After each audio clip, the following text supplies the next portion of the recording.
আমি সাবা দেখতে আসলাম, সবাই আমরা একসাথে হয়েছি আজকে সাবা সিনেমাটা দেখার জন্য। অনেক দিন ধরেই আমরা এটার প্রচারণা দেখছিলাম, বিভিন্ন দেশের বাইরে অনেক অ্যাওয়ার্ড জিতেছে এই সিনেমাটা।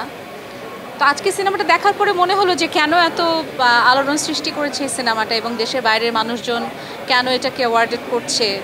আজকে সিনেমাটা দেখার পরে মনে হলো মেহজাবিনের অভিনয়ের মানে ভক্ত আমি অনেক আগে থেকেই, মেহজাবিনকে চিনি আমি অনেক আগে থেকে, বাট মেহজাবিন জানে আমি ওকে, ও যখন অভিনয়টা যখন গ্র্যাজুয়ালি সে অনেক ভালো করা শুরু করলো, আমি প্রায় সময় ওকে টেক্সট করতাম বিভিন্ন নাটক দেখে, কখনো স্যাড অ্যাক্টিং দেখে খুশি হয়ে ওকে মেসেজ করেছি, অথবা ফানি অ্যাক্টিং দেখে ওকে বলেছি তুমি কমেডিও ভালো করছো।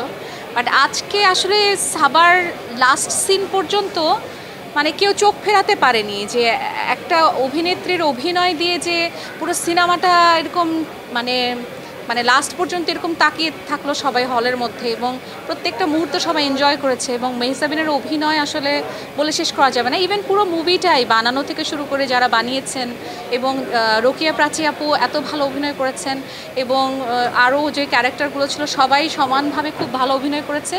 আর সত্যি কথা বলতে আসলে মেহজাবিনের অভিনয় অসাধারণ ছিল। আমার কাছে মনে হয় সিনেমা তো মেহজাবিন তো অনেক বছর ধরে ইন্ডাস্ট্রিতে অভিনয়ের সাথে জড়িত। আমার কাছে মনে হয় যেমন আমাকে এই কোয়েশ্চেনটা করে অনেক সময় যে আপু আপনি কোন মাধ্যমে গান গাইতে পছন্দ করেন, স্টেজে নাকি টেলিভিশনে নাকি সিনেমাতে নাকি অ্যালবামে। আমার কাজ হচ্ছে গান গাওয়া, তো সেটা যেখানেই হোক আমি একই রকম ডেলিভারি দিব, একইভাবেই গাবো। সো মেহজাবিন একজন অভিনেত্রী, একজন দক্ষ অভিনেত্রী।